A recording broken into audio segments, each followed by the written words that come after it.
first and foremost, thanks, Regina, for the opportunity to speak here today. And I was actually scheduled to be in Jersey in person, but due to some last-minute COVID-related shenanigans, that was cancelled. So hello to everyone on the island and also online from my home office here in Germany. My name is David Krott. I'm a research assistant at the University of Applied Sciences in Aachen and also a PhD candidate at the Vrije University in Brussels. And similar to all the other speakers here, my topic of passion is environmental protection. And through that, I ended up dealing with international environmental crimes in my research. And today I'd like to speak about the relevance of ecocide on the one hand and international environmental crimes on the other hand, with a particular focus on their potential nexus of both of these terms, and trying to develop their similarities and also their differences a little. I'll try to be fairly quick, so we have some extended time at the end for discussion and some questions, because I think yesterday we had some fairly interesting points made during the discussion, but I can't promise anything, so let's see. So to start with, I would like to give a very short overview or a bit of context of what I'm actually talking about. I'm sure most of you are already aware of this, but I'd like to stress that a little bit more. So human-inflicted harm towards the environment is well, happening on a quite a massive scale, and then through numerous stakeholders and across every sector and yeah, basically every part of the earth. And some of this environmental harm might, should, or has to be called an international environmental crime or even ecocide. And because the actual list of potential acts is so vast, I've just listed a few examples here on the screen, split into 3 different categories. And even though some of these are already titled as crimes, they're often not technically from a legal point of view, but it does stress their negative impacts on the environment and on humans, and the general negative connotations that the word crime brings along. So the first pillar we have here lists potential acts that are directed on flora and fauna. So we have wildlife crimes, for example, poaching and trade in ivory, rhino horn, shark fins, you name it. And then we have forestry crimes. So for example, burning down the Amazon rainforest and maybe the trade in rare woods. Regina was talking about the teak trade in Myanmar yesterday, which is a prime example in this area actually. And then we have whaling, which well stands for itself, but it's highly debatable among cultures and states regarding its criminal implications. But in my point of view, it does need to be listed here at least as a potential environmental crime. Then we have this second pillar, which is or refers to potential criminal acts that are directed onto specific ecosystems. So we have waste crimes, for example, the deliberate dumping of waste into the ocean, maybe oil from a tanker, for example, or general transboundary pollution, well, wasting a river that then flows through numerous countries or out to sea. And then we have illegal extraction and trade in minerals or other natural resources, including their trade, where the prime example is still, well, I think, blood diamonds, but I think we can or it's fair to say that not only illegal extraction of natural resources is or might be listed here, but also the legal operations, well, might find a place underneath this pillar. And Jinshu talked about the Buxwa forest yesterday, which is or can be used as an example here, or maybe the Athabasca tar sands project in Canada. So there's also a lot of legal operations that might have illegal or criminal implications. And then the third pillar we have here, lists crimes that are directed onto specific human groups. So we have crimes towards indigenous people, particularly habitat destruction, as they are much more intertwined by the way of life with nature than we are. And we have crimes in future generations. And I mean that not only in like a climate change way, but I mean the whole poor state the planet, or we leave the planet in for our descendants. It actually sometimes reminds me of the tactics of the scorched earth, which is used in warfare, and what we're currently doing to our future generations. So these examples I was just talking about, whether they qualify as an international environmental crime or ecocide, that is subject to a definition, which is per se a very difficult area here. In general, environmental crime is a relatively young area of criminality, especially on the international level. It has developed, well, let's say during the last decades, but the development has picked up a little bit of speed. And it has a lot of similarities in contrast to classic crimes that makes it particularly difficult in this sense. So environmental crimes are often accompanied by other well-established crimes, for example, bribery, forging documents, smuggling, use of violence, etc. And they're often interweaved with transnational criminal networks that are usually operating in, let's say, drug trafficking or human trafficking, and then they're sort of expanding to environmental crimes. And therefore, it is often difficult to focus on the environmental aspects of the criminal conduct, and then the prosecuting agencies sort of leave the environmental harm aside. And even though this is such a pressing issue and we have so many potential acts and such a variety, there is no internationally agreed upon definition, neither for the term ecocide nor for the term international environmental crime, which results in what I call it a definitional dilemma. And especially in criminal law, it is of utmost importance that criminal acts are clearly defined. So we need to constitute what is a crime and what is not.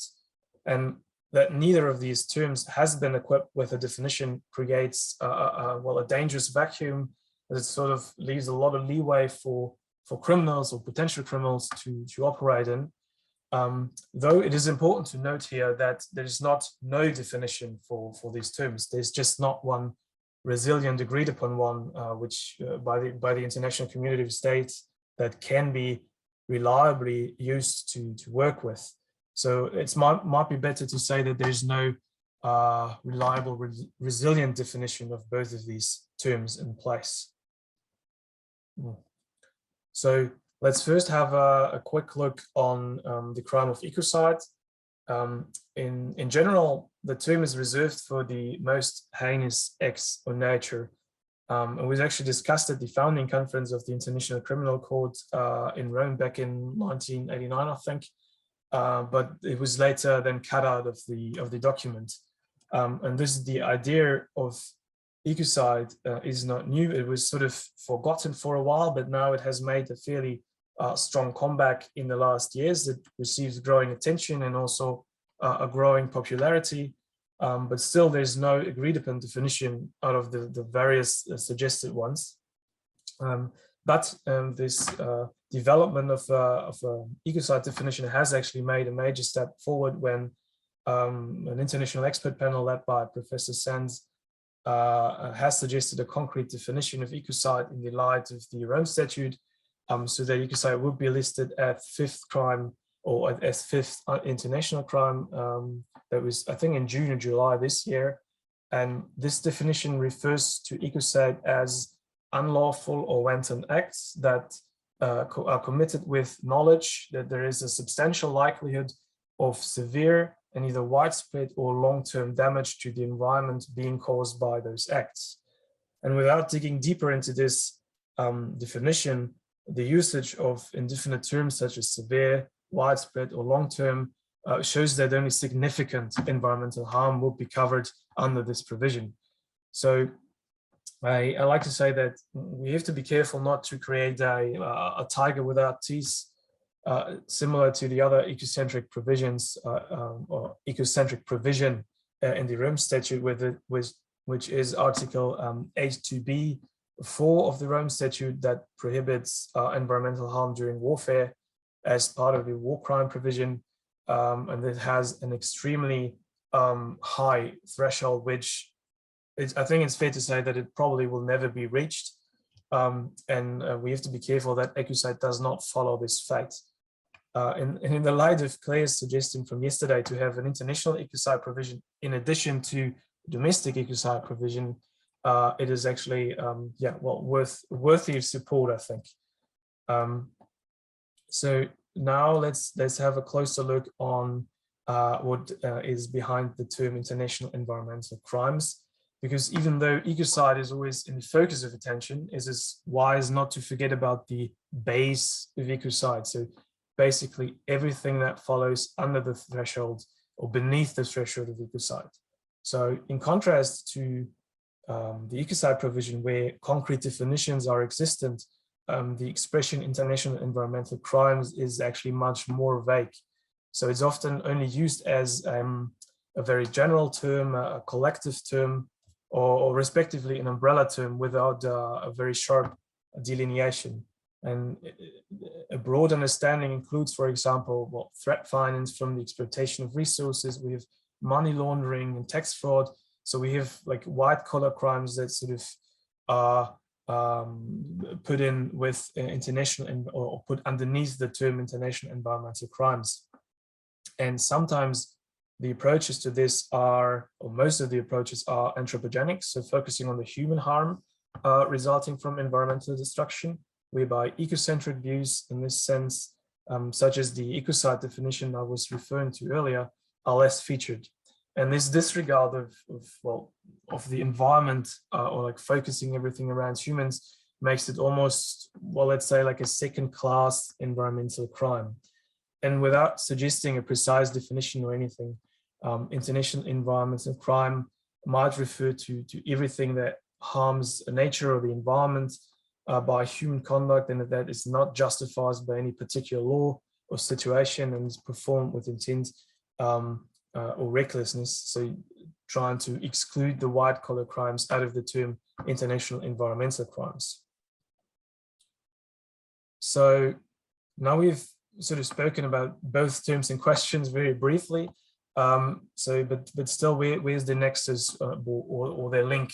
I mean, both terms clearly have a connection, but well, one can wonder where exactly this connection lies. So the direct and plain link is fairly clear. I mean, we both terms are talking about environmental harm through humans that might be criminal or outlawed by the international community. That's basically their bottom line. And speaking easy, I'd like to use a metaphor of an iceberg to describe the relationship a little. So ecocide represents sort of the tip of the iceberg, like you can see here on the screen, even though my picture of an iceberg is not very pretty. Anyway, so ecocide represents the tip of the iceberg, pretty much everything that you can see which lies above the water surface, and international environmental crimes stand for the very foundation, so the base of this iceberg, so mainly everything that is beneath the water surface. I think it's fair to say that ecocide is the superlative of international environmental crime. And in contrast to the iceberg, in the real world, the border between the iceberg or the part of the iceberg above the waterline and the body below is not as sharp for ecocide and international environmental crime. There's actually a wide gray area between them. Well, actually, the example of the iceberg sort of caters for this as well, because adding, you know, the movement of the waves into the picture, you have some parts of the iceberg that are sometimes above the water surface and sometimes below the water surface, and that sort of represents this gray area between the terms ecocide and international environmental crimes. And this gray area definitely needs more attention, more legal attention, further legal interpretation.